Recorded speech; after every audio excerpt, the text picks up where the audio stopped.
కొంతమందికి ప్రెగ్నెన్సీ టైంలో constipation problem వస్తుంది. వాళ్ళు ఎలాంటి జాగ్రత్తలు తీసుకుంటే మంచిది?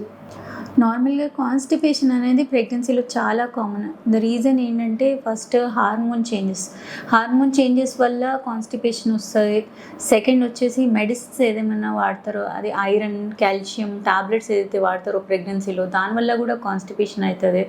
థర్డ్ వచ్చేసి వాటర్ తక్కువ తీసుకోవడం వల్ల కూడా కాన్స్టిపేషన్ అవుతుంది. ఫోర్త్ బేబీ వెయిట్ వల్ల వీన్స్ అనేది కంప్రెస్ అవుతుంటాయి. ఆ కంప్రెషన్ వల్ల కూడా పైల్స్ వచ్చి మోషన్ హార్డ్ అవ్వడం అనేది జరుగుతుంది. సో అందుకే డ్యూరింగ్ ప్రెగ్నెన్సీ కాన్స్టిపేషన్, మోషన్ హార్డ్గా రావడం కూడా ప్లస్ పైల్స్ ఫిషర్ రావడం కూడా చాలా కామన్.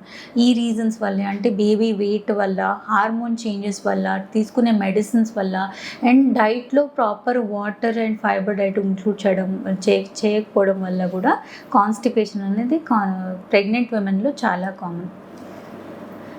సో ఒకవేళ కాన్స్టిపేషన్ ఉంది ప్రెగ్నెన్సీలో అంటే ఫస్ట్ జాగ్రత్త ఏంటంటే లైఫ్ స్టైల్ చేంజెస్ చేయాలి. ఎలానా హార్మోన్ చేంజెస్కి we cannot do anything.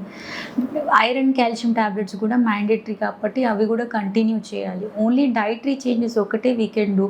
So daily ఎక్కువ వాటర్ ఇంటేక్ ఇంక్లూడ్ చేయాలి. ఎవ్రీ 2 hours ఒక గ్లాస్ ఆఫ్ వాటర్ అలా మెజర్ చేసుకొని తాగాలి. Plus diet wise fruits and vegetables ఎక్కువ తీసుకోవడము, మోర్ ఆఫ్ లిక్విడ్స్ డైట్ తీసుకోవడం, ఇవనేది ప్రెగ్నెన్సీలో కంటిన్యూ చేయాలి.